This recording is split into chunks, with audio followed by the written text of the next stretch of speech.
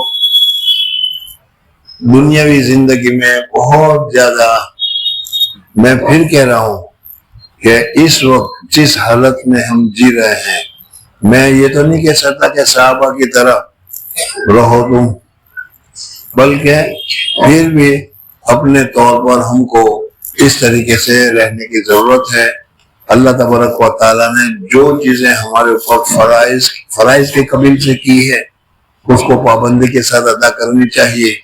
5 نمازیں اللہ تبارک و تعالیٰ نے ہمارے فرض کی ہے، اس کو پابندی کے ساتھ ادا کرنا چاہیے۔ یہ نہیں کہ آئے اور سلام تکبیر کی اللہ اکبر کیا اور سلام پھر اور نکل گئے، بلکہ اطمینان اور سکون کے ساتھ قرآن پاک کی تلاوت کرنا یہ ہمارے لیے لازم ہے، ضروری ہے۔ قرآن پاک کی تلاوت کرنی چاہیے، تسبیحات وغیرہ پڑھنا چاہیے، درود شریف وغیرہ پڑھنا چاہیے۔ کم سے کم کچھ تو آخرت کی فکر ہمیں ہونی چاہیے۔ ایک دن میں طالب علموں کو بھی میں کہتا ہوں، اور طالب علموں کے علاوہ جو ہمارے باہر سے بھائی آئے ہیں ان کو بھی کہتا ہوں کہ خود میں کسی کو کچھ نہیں کہتا، میں بھی تمہاری جیسا ہوں۔ میں یہ کہتا ہوں کہ کبھی ایک دن بیٹھ کر یہ سوچو کہ آج صبح سے لے کر شام تک 12 گھنٹے میں نے آخرت کی فکر میں گزارے یا دنیا کی فکر میں گزارے۔ اگر دنیا کی فکر میں گزارے ہیں تو سنبھلنے کی ضرورت ہے، اور اگر آخرت کی فکر میں گزارے ہیں، پڑھنے میں گزارے ہیں، مراقبے میں گزارے ہیں، تسبیحات پڑھنے میں گزارے ہیں، تو مبارکبادی کی بات ہے۔ یہی چیز وہاں کام آنے والی ہے۔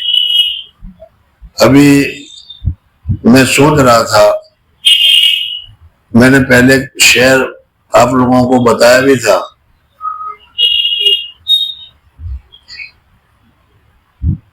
وہ پھر ذہن سے نکل گیا، آپ لوگوں کو کوئی یاد ہے؟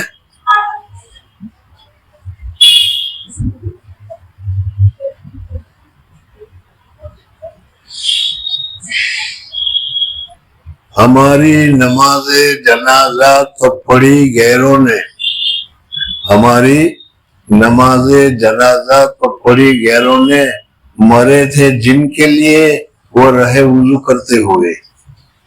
ایک شاعر کہہ رہا ہے، میں مرا تو تھا کہ حضرت میرے جنازے کی نماز پڑھیں گے، لیکن جنازے کی نماز تو اور لوگ پڑھ کر چلے گئے، حضرت وضو کرتے ہی رہے، حضرت کو موقع ہی نہیں ملا ہماری جنازے کی نماز میں آنے کا۔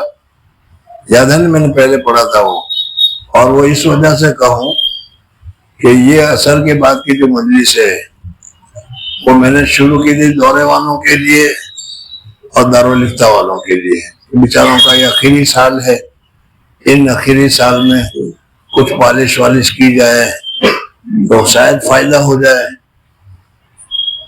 لیکن آج تو نہیں کہہ سکتا، لیکن گزشتہ کل بھی اگر تھا تو ایک دورے والا ہوگا، 2-3 دارالفتہ والے ہوں گے، بس یہی تھے، اور یہ ہمارے اکابرین بڑے بوڑھے وہی آتے رہے، کہیں دور دور سے وقت نکال کر چلے آ رہے ہیں۔ اللہ کے بندو، آپ لوگ تو حضور اکرم صلی اللہ علیہ وسلم کے مہمان ہو، مہمانان رسول اپنے آپ کو کہتے ہو، طالب علم اپنے آپ کو کہتا ہے مہمانان رسول۔ مہمانان رسول ہونے کے باوجود اپنے میزبان کی اتنی بھی پرواہ نہیں کرتے۔ جمعہ کے دن اسی وجہ سے گرو شریف کی مجلس رکھی تھی، شروع بھی کی تھی جمعہ کے دن سے، اور آج اختتام بھی جمعہ کے دن ہی پر ہم کر رہے ہیں انشاءاللہ، اگر زندہ رہے۔ بلکہ ہم دعا کرتے ہیں کہ اللہ تبارک و تعالی آئندہ سال بھی ہم کو پھر مجلس قائم کرنے کی سعادت اور توفیق نصیب فرمائے، ہمارے لیے یہ آخری مجلس نہ ہو۔ بزرگوں اور دوستوں، آدھا گھنٹہ پونا گھنٹہ مجلس میں ہم بیٹھے اعتکاف کی نیت کر کے بیٹھے، اعتکاف کا ثواب ملا، تسبیح پڑھی جا رہی ہے یا درود پڑھا جا رہا ہے وہ سن رہے ہیں تو سننے کا ثواب ملا۔ حالانکہ یہ آدھا پونا گھنٹے میں ہمارے سمجھ میں نہیں آتا کہ ہم کتنی آخرت کی نعمتیں کما لیتے ہیں، اور اس کی جگہ پر ابھی جو ہم باہر گھومتے پھریں گے تو کتنے گناہ ہمارے نامہ عمل میں بڑھیں گے اور کتنی زیادہ نقصان والی چیزیں ہوگی. اور جب ہم خود ہی آخرت کی طرف متوجہ نہ ہو تو آگے چل کر ہم لوگوں کو آخرت کی طرف کیسے متوجہ کریں گے؟ ارے ہے یا نہیں؟ آپ حضرات تو عالم بن رہے ہیں، اور میں نے بتایا کہ علماء کی ذمہ داری ہے لوگوں کی رہنمائی کرنے کی، لیکن کہ آکس کے خود گمس، وہ شخص کے جو خود گم ہے، گمراہ ہے، آکس کے خود گمس کیرا رہبری کنن، وہ رہبری کس کو کرے گا؟ تو اس وجہ سے ہمیں دنیا داری سے میں منع نہیں کرتا، اور دنیا داری کے بغیر ضرورت بھی ہے، لیکن ایسی دنیا داری کی ضرورت نہیں ہے کہ آخرت کو بالکل بھول جاؤ یا آخرت کو بالکل فراموش کر جاؤ. بہرحال آج تک جن ہمارے اکابرین نے، بڑے بوڑھوں نے، اور جن بچوں نے ساتھ دیا، مجلس میں آتے رہے، میں ان کا شکر گزار ہوں، اور کہتا ہوں کہ اگر ہم سے کچھ کوتاہی ہوئی ہو تو معاف فرمائیں، اور اگر اس مجلس میں کچھ سننے کو ملا، کچھ سمجھنے کو ملا تو اس کے مطابق عمل کریں، اور ہمارے لیے بھی دعا کریں کہ اللہ تبارک و تعالی قیامت کے دن ہمیں بھی اس کے محبوب اور مقرب بندوں میں شامل فرمائیں. میں نے بتایا تھا کہ بہت ڈر لگتا ہے، اس لیے کہ واعظاں کے بر منبر و محراب بے نشینن، ایک فارسی میں شعر ہے. واعظ حضرات، نصیحت کرنے والے حضرات جب منبر اور محراب پر بیٹھتے ہیں تو ایسی اونچی بات کرتے ہیں کہ کچھ نہ پوچھو، لیکن وہی واعظ جب اندر کمرے میں جاتے ہیں تو کارے شیطانہ بھی کنن، سمجھنا ہے نہیں؟ شاید نے کہا بڑا لمبے چیزیں بھی ہے اور بڑے فائدے کی بھی ہے.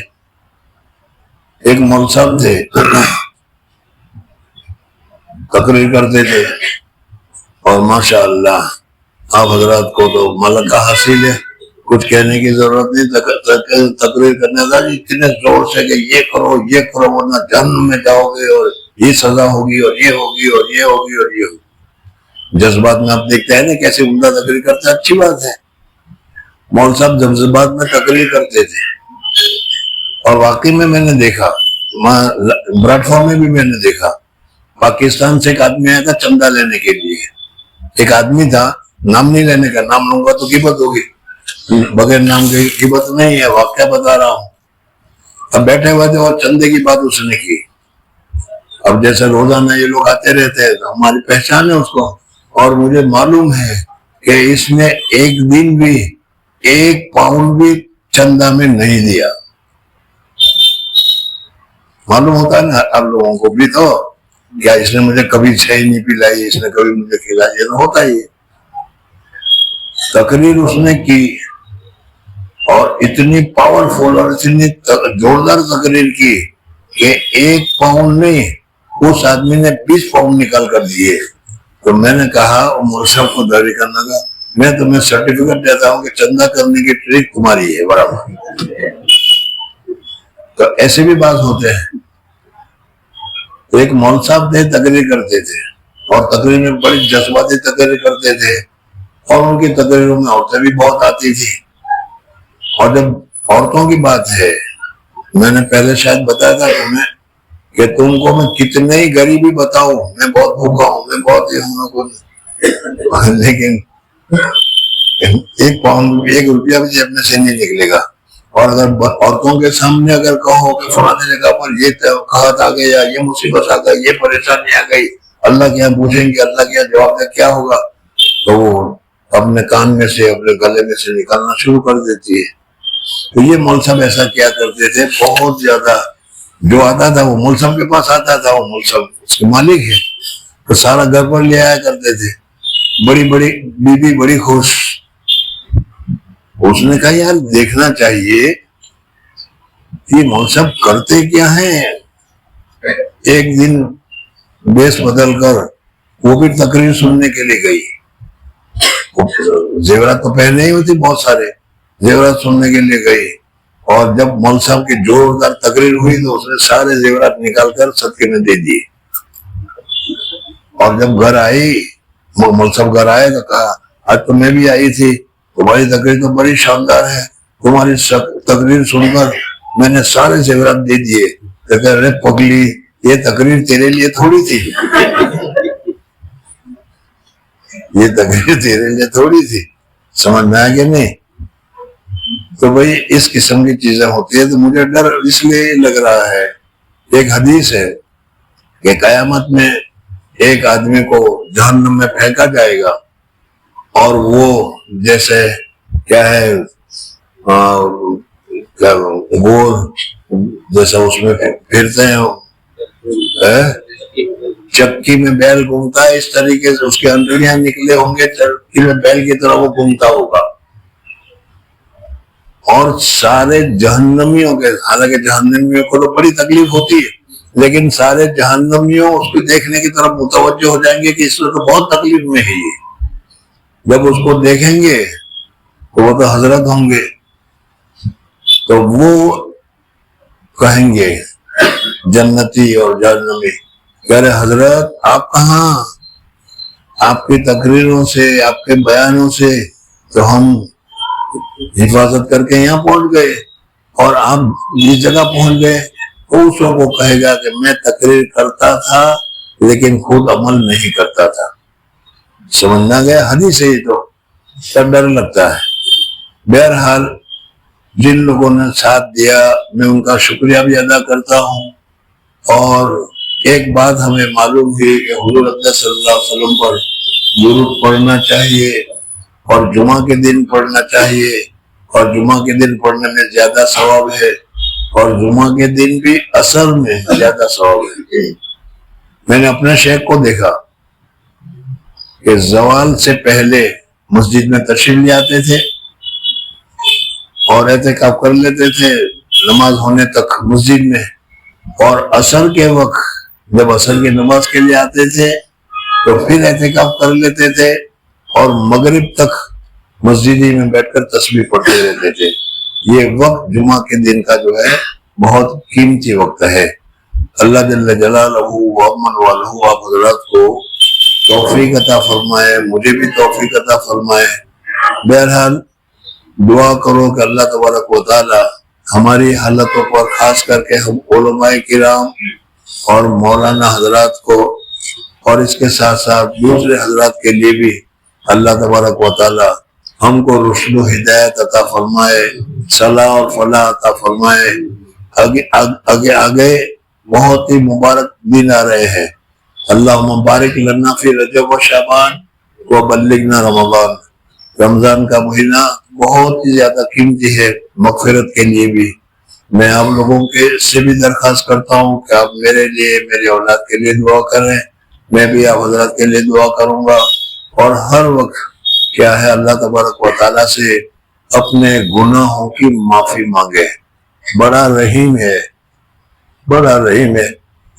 ذرا سا ہاتھ اٹھاؤ اور آنکھ میں سے ذرا سا آنسو لیا اور کہہ دو کہ یا اللہ معاف کر دے. بڑے سے بڑا گناہ معاف کرنے کے لیے وہ تیار ہے. ایک حدیث میں ہے کہ سچی توبہ کرے, سچی کا لفظ ہے, سچی کیا ہے بتاؤں گا کبھی. سچی توبہ کرے اور دین میں 100 مرتبہ توبہ توڑے اور 100 مرتبہ توبہ کرے تو ابھی میں اس کی مغفرت فرماؤں گا. ایسا رحیم پروردگار نہیں ملے گا. ہم گنہگار ہیں, خطا کار ہیں, اور ہم نے گناہ کیے ہیں, سزا جہنم کی تیاریاں ساری کر رکھی, لیکن جہنم سے بچنے کی تیاری ہم نے نہیں کی. اپنے گناہ سے ہم نے کچھ نہیں کیا. اب دیکھتے ہیں یہاں ذرا باہر نکلا, دھکا لگا, ایکسیڈنٹ ہوا, فٹ سے مر گیا, ہارٹ اٹیک ہوا, فٹ سے مر گیا. توبہ کرنے کا موقع نہیں ملا. ہمیں بھی ہو سکتا ہے ایسا. اس وجہ سے روزانہ سونے سے پہلے اور دن بھر کے سارے گناہوں سے توبہ کر لینی چاہیے، روزانہ نہیں تو کم سے کم ہفتے میں جمعہ کے دن نہیں تو پھر کم سے کم مہینے میں ایک دن اپنے تمام گناہوں سے توبہ کرنی چاہیے اللہ تبارک و تعالیٰ سے۔ اللہ تبارک و تعالیٰ توبہ کو معاف کرنے والا ہے۔ اور عبادت بھی ہماری ناقص، اس وجہ سے عبادت کے لیے بھی دعا کرنی چاہیے کہ اللہ عبادت تو ناقص ہے، تجھے پسند نہیں آئے گی، لیکن تو کرم کر اور اس کو ٹوٹی پھوٹی ہے اسی کو قبول کر لے، وہ تو اسی کو بھی قبول کرنے کے لیے تیار ہے۔ بہرحال اگر ہم لوگوں نے یا مجھ سے تقریر میں بیان میں کچھ آپ حضرات کی رنجش ہو گئی ہو تو معاف فرمائے۔ آج یہ مجلس، اس سال کی مجلس ختم ہے، کل شنیچر اتوار کو بخاری شریف کا صبح ختم ہے، اور اس میں بھی انشاءاللہ دعا کریں گے، اور آپ لوگوں سے میں دعا کی درخواست بھی کرتا ہوں، دعا بھی کرتے رہیں۔ مدرسے نے ہمارے لیے بہت کچھ کیا ہے، اور ہم مدرسے کے لیے بھی دعا نہیں کرتے، مدرسے کے بانی مبانی کے لیے بھی ہم دعا نہیں کرتے۔ ہمیں یہ ساری چیزیں کرنی چاہیے تاکہ جن لوگوں نے ہمارے پر انعام کیا ہے، جن لوگوں نے ہمارے پر احسان کیا ہے، ان کا کچھ نہ کچھ بدلہ تو ہمیں دینا چاہیے۔ جن سے ہم کو ہدایت ملی، جن سے ہم کو نورانیت ملی، جن سے ہم کو حفظ کی سعادت ملی، مولانا کی سعادت ملی، تو ہمیں ان کو بھی خیال رکھنا چاہیے۔ بہرحال دعا کرو اللہ تبارک و تعالیٰ اب تک ہم نے جو کیا اسے قبول فرمائے، اور آئندہ نیک کرنے کی سعادت اور توفیق نصیب فرمائے۔ اللہ تعالیٰ ہماری خطاؤں کو، لغزشوں کو معاف فرمائے، ہمارے والدین کے گناہوں کو معاف فرمائے، ہمارے بیوی بچوں کے گناہوں کو معاف فرمائے۔ مسلمانوں پر ہر جگہ پریشانی ہی پریشانی ہے، اللہ تبارک و تعالیٰ ہر جگہ تمام مسلمانوں کی پریشانیوں کو دور فرمائے۔ حضور اقدس صلی اللہ علیہ وسلم کی سنتوں پر اور حضور اقدس صلی اللہ علیہ وسلم کے طریقے پر ہم سب کو جمع ہونے کی سعادت اور توفیق نصیب فرمائے۔ اللہم صلی اللہ سیدنا و شفیعنا و حبیبنا و سندنا و سیدنا مولانا محمد وعلی آل سیدنا و نبینا مولانا محمد وبارک وسلم تسلیما کثیرا کثیرا کثیرا۔ اللہم لک الحمد کلہ ولک الشکر کلہ، اللہم لا احصی ثناء علیک انت کما اثنیت علی نفسک۔ ربنا ظلمنا انفسنا وان لم تغفر لنا وترحمنا لنکونن من الخاسرین۔ ربنا لا تؤاخذنا ان نسینا واخطانا، ربنا ولا تحمل علینا اصرا کما حملته علی الذین من قبلنا، ربنا ولا تحملنا ما لا طاقة لنا به، واعف عنا واغفر لنا وارحمنا انت مولانا فانصرنا على القوم الكافرين۔ رب اجعلني مقيم الصلاة ومن ذريتي ربنا وتقبل دعاء، رب اغفر لي ولوالدي وللمؤمنين يوم يقوم الحساب۔ وصلى الله تعالى على خير خلقه محمد وآله وأصحابه وبارك وسلم۔ سبحان ربك رب العزة عما يصفون وسلام على المرسلين والحمد لله رب العالمين برحمتك يا